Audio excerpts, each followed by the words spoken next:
Hello and welcome to the course. My name is Greg Vanderford. I've been playing chess very seriously for most of my life and studying it very hard for my entire adult life. I studied it with masters and grandmasters in Vietnam, where I live and where chess is very, very popular. There are a lot of grandmasters here. And I've got a few courses on openings on the internet, and I consider myself to be an opening expert at this point. I've studied them very, very intensely and used all different kinds of openings in my repertoire. And openings are super important, especially if you play online and you play a lot of blitz.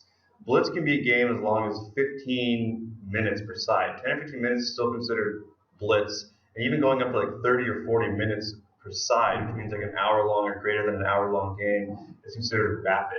So traditional chess is a much longer format, and most people just don't have time to play a lot of long chess games.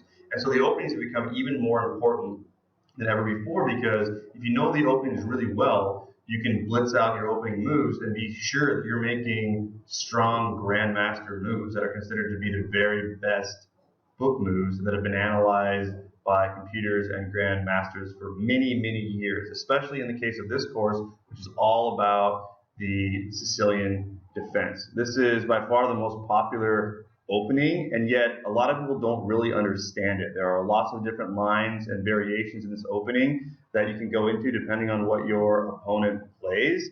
And so it's really important for you not just to know the opening moves, but to know each different variation and the key ideas behind the variation. And that way you can adapt. If you're just like memorizing opening moves, but you don't really know what you're supposed to be fighting for or what strengths that you're supposed to be getting in that position, then you're not going to be able to adapt when your opponent inevitably makes a surprise move or a move that's different than what you expected from the book. And this happens a lot at the lower levels. If people don't know the openings very well, you're going to be like, okay, I'm learning this new opening, I'm going to use it, and then your opponent varies from the opening after like one or two moves. If you know what you're trying to achieve with that opening in the first place, well, then it should be even easier to achieve it if your opponent isn't playing the strongest book moves back at you. Usually we'll be going for some control of a critical square or giving yourself certain attributes of the opening, like having an open file or strong central pawn or something like that. So when we understand those things, we can play off of that strength into the middle game. And in blitz games especially, when you know the openings really well, you save time and make the best possible moves. It gives you a big advantage on the clock and in the position. So it's really powerful in blitz and especially in lightning games. If you like to play like 1 or 2 minute games, which is just really, really fast, right? Knowing the openings might be the key skill in doing well in those types of games. You're not really thinking that much during the first maybe even 10 or 15 moves. If you're playing at a pretty high level, strong player, they will also know the openings well. So you can bust out a bunch of really strong moves, get a big advantage, and then not use up all your time on the clock. So the Sicilian Defense is very, very rich. It's been played and favored by Bobby Fischer and Gary Kasparov and many players throughout time because it's fun to play. There's lots of chances for both sides. It's considered to be a sharp opening, so there's a lot of tactics involved, and it's very, very complex. And yet, you don't need to be a really strong chess player to understand its goals and how to play it. So it's popular and fun at all levels of the game, and especially with 4 or 5 key variations to it, it's really important to know them. So we're going to go through the classic variation, which I'll just show you the moves for right now, and then we're going to go through all the most popular variations that you need to know, some of which your opponent will not be very familiar with, which is really good because then you will surprise them and they will be at a disadvantage. Because of course, always our goal in the opening is to get some sort of advantage, put your opponent on the back foot, give them a disadvantage. So obviously, if you're taking this course, you know that the move that starts a Sicilian defense for black is 1c5. Put your pawn on c5 instead of the typical e5, and you are seeking to be aggressive. You're counter-attacking in the center as opposed to just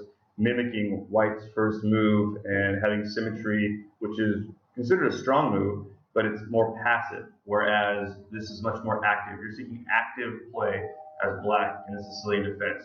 But not only do you need to know how to play the Sicilian defense as black, you also need to know the variations of play as white when your opponent chooses to respond to e4 with c5. So we're going to be studying both white and black and how both should be playing and what you should both be trying to achieve in all of the important variations of the Sicilian defense opening. So after c5, if we're going to go into the open Sicilian, later on in the course we're also going to study the closed Sicilian, which is a bit more popular at the higher levels of the game with grandmasters and stuff. It's more strategic, it's more closed position, and it's not quite as popular, although it can still be really fun to play. It can be a surprise weapon if you know the closed Sicilian really well for white, because black may not be prepared for the position that you're going to get. But the open Sicilian typically starts out like this. White will play knight to f3, black will play d6, and what makes the position an open Sicilian is that this move here, when white plays d4 and these pawns are traded off, it opens the board. If this move is not played, like instead if it's played to c3 or the knight comes out instead and these pawns aren't traded off, it will not be leading to the open Sicilian position. So we trade, and then black plays knight to f6. And the final move of the classic line of the opening of the Sicilian defense before it breaks off into other variations is white will defend the pawn on e4 with knight to c3. So this is the beginning sequence of the Sicilian defense. And after this, we can go into any number of variations. If black chooses right here to play g6, that means we're going to go into the dragon variation. It's my favorite to play. It's really fun. But at the very highest levels of the game, these days, the top players in the world, they almost always play the Najdorf or a similar line to that. It's been analyzed more deeply and it's considered to be more solid for black. But if you're not a grandmaster with a 25 or 2600 ELO rating, the dragon is a very viable weapon. It's really fun to play. You can get a lot of wins with black. It scores really well. It's just that it's considered to have like a few minor weaknesses to it if you're playing against the strongest players in the world, because they're finding like the absolute best moves all the time. And some of the top players have not scored very well with the dragon in the higher levels of tournaments and stuff. But since most of us aren't, obviously if you're taking this course, you're not a grandmaster, it doesn't really matter. So if you play g6, that goes into the dragon, and we're going to, of course, learn about this opening. It's going to be the first ones we cover because it's the most popular one to play. It's one of the most important ones to know for club players, which is what we are. We're sort of club amateur players. Maybe we play in tournaments, play online, we have various levels of skill. And so this is an opening that you're going to see a lot. And so we're going to fianchetto our bishop, we're going to castle, and we're going to achieve certain things with the dragon opening and that line. Okay, but if we don't play that, if we choose instead to go e6, this is considered to be a very, very solid opening. It's called the Scheveningen variation, and what you're basically doing is you're setting yourself up defensively for white's oncoming attack. You're basically going to almost let them attack. If they play properly, they're going to play f4 here, or they're going to set up something that we call the English attack. I'm going to show you later in the course. And they're going to try to attack your king. But when you have your pawns here like this, you can set up your situation in such a way that you can kind of nullify their pawn storm. And then once their attack fades, in theory, then you will have a counterattack on the queen side. And that's the purpose of the Scheveningen. And it's just very solid, and it gives you a good position no matter what. A lot of these defensive solid openings also lead to really good endgames for black, which means that it might favor you to trade off a lot of pieces, because when you go into the endgame, you've got a really good pawn structure, and you should have an advantage in converting once you get to an endgame. So we'll talk more about that later in the course. And then we're going to look at the very popular amongst GMs, Najdorf, the Najdorf variation. So when you play a6, this is the popular line. And we'll see why when we study this in depth later on in the course. Putting this pawn here, it stops not one, not two, but three pieces of white from coming down here and making a check or hitting the knights to make threats.